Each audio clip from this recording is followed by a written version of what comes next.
اعوذ باللہ من الشیطان الرجیم، بسم اللہ الرحمن الرحیم۔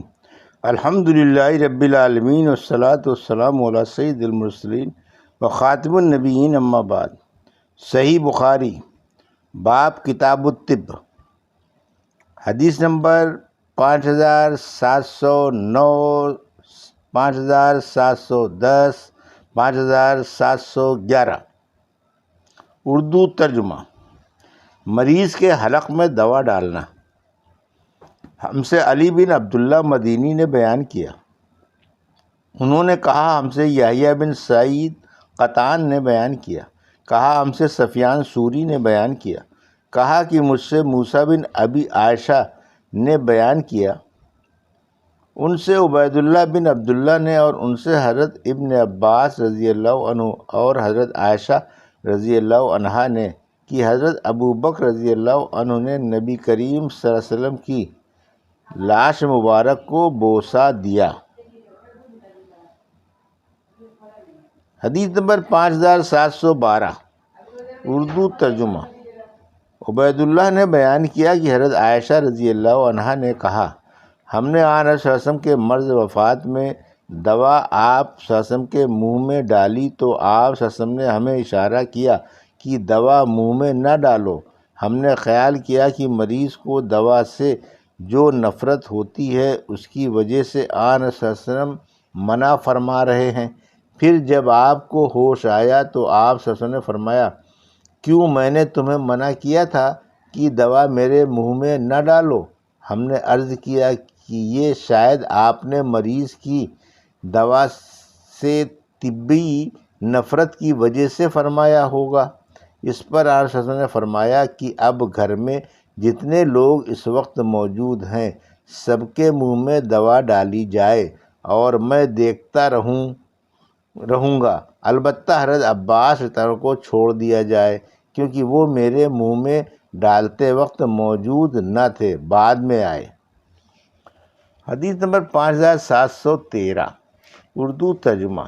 ہم سے علی بن عبداللہ مدینی نے بیان کیا، کہا ہم سے سفیان بن عینیہ نے، ان سے زہری نے کہا مجھ کو عبید اللہ بن عبداللہ بن عتبہ نے خبر دی اور انہیں ام القیس رضی اللہ عنہ نے کہ میں اپنے ایک لڑکے کو لے کر رسول اللہ صلی اللہ علیہ وسلم کی خدمت میں حاضر ہوئی۔ میں نے اس کی ناک میں بتی ڈالی تھی، اس کا حلق دبایا تھا چونکہ اس کو گلے کی بیماری ہو گئی تھی۔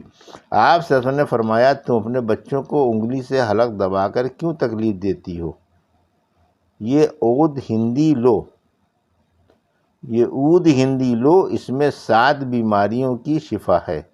ان میں سے ایک ذات الجنب پسلی کا ورم بھی ہے۔ اگر حلق کی بیماری ہو تو اس کو ناک میں ڈالو، اگر ذات الجنب ہو تو حلق میں ڈالو، لدود کرو۔ سفیان کہتے ہیں کہ میں نے زہری سے سنا، آن صلی اللہ علیہ وسلم نے 2 بیماریوں کو تو بیان کیا، باقی 5 بیماریوں کو بیان نہیں فرمایا۔ علی بن عبداللہ مدینی نے کہا، میں نے سفیان سے کہا، معمر تو زہری سے یوں نقل کرتا ہے، علقت عنہ۔ انہوں نے کہا کہ معمر نے یاد نہیں رکھا، مجھے یاد ہے زہری نے یوں کہا تھا، علقت علیہ، اور سفیان نے اس تہنیک کو بیان کیا جو بچے کو پیدائش کے وقت کی جاتی ہے۔ سفیان نے انگلی حلق میں ڈال کر اپنے کوے کو انگلی سے اٹھایا تو سفیان نے علاق کا معنی بچے کے حلق میں انگلی ڈال کر تالو کو اٹھایا۔ انہوں نے یہ نہیں کہا علقوا عنہ شیئا۔ حدیث نمبر 5714۔ اردو ترجمہ۔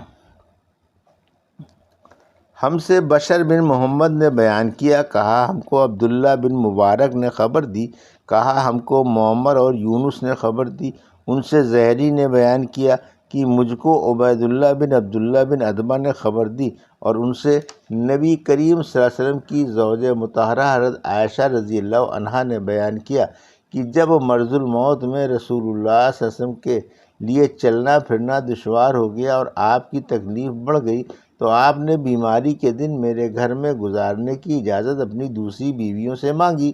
جب اجازت مل گئی تو آپ صلی اللہ علیہ وسلم دو اشخاص حضرت عباس رضی اللہ عنہ اور ایک اور صاحب کے درمیان ان کا سہارا لے کر باہر تشریف لائے۔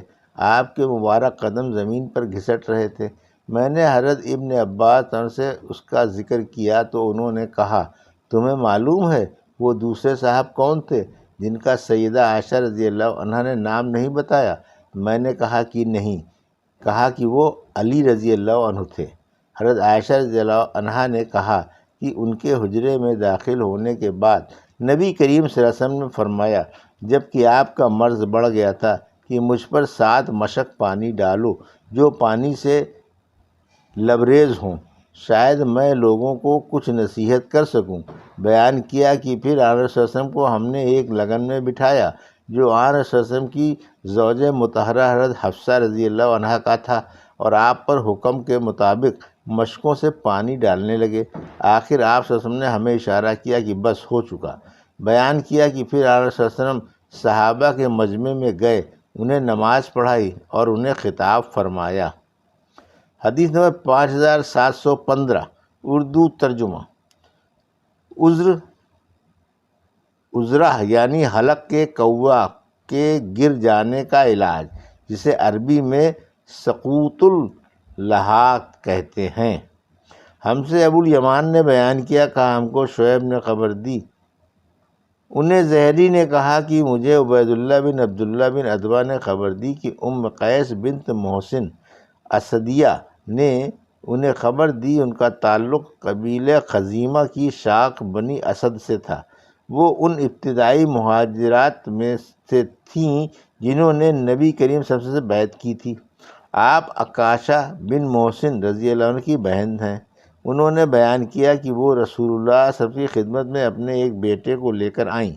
انہوں نے اپنے لڑکے کے عذرہ کا علاج تالو دبا کر کیا تھا۔ آن صلی اللہ علیہ وسلم نے فرمایا، آخر تم عورتیں کیوں اپنی اولاد کو یوں تالو دبا کر تکلیف پہنچاتی ہو؟ تمہیں چاہیے کہ اس مرض میں عود ہندی کا استعمال کیا کرو، کیونکہ اس میں 7 بیماریوں سے شفا ہے۔ ان میں ایک ذات الجنب کی بیماری بھی ہے۔ عود ہندی سے آن صلی اللہ علیہ وسلم کی مراد قسط تھی، یہی عود ہندی ہے۔ اور یونس اور اسحاق بن راشد نے بیان کیا، اور ان سے زہری نے اس روایت میں بجائے علقت علیہ کے القت علیہ نقل کیا ہے۔ حدیث نمبر 5716 اردو ترجمہ۔ پیٹ کے عارضے میں کیا دوا ڈالی جائے؟ ہم سے محمد بن بشار نے بیان کیا، کہا ہم سے محمد بن جعفر نے بیان کیا، ان سے شعبہ نے بیان کیا، ان سے قتادہ نے، ان سے ابو المتوکل نے، اور ان سے حضرت ابو سعید رضی اللہ عنہ نے کی ایک صاحب رسول اللہ صلی اللہ علیہ وسلم کی خدمت میں حاضر ہوئے اور عرض کیا کہ میرے بھائی کو دست آ رہے ہیں۔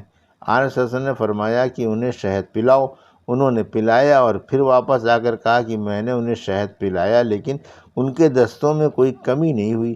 آپ صلی اللہ علیہ وسلم نے اس پر فرمایا کہ اللہ تعالیٰ نے سچ فرمایا اور تمہارے بھائی کا پیٹ جھوٹا ہے۔ آخر شہد ہی سے اسے شفا ہوئی۔ محمد بن جعفر کے ساتھ اس حدیث کو نظر بن شمیل نے بھی شعبہ سے روایت کیا ہے۔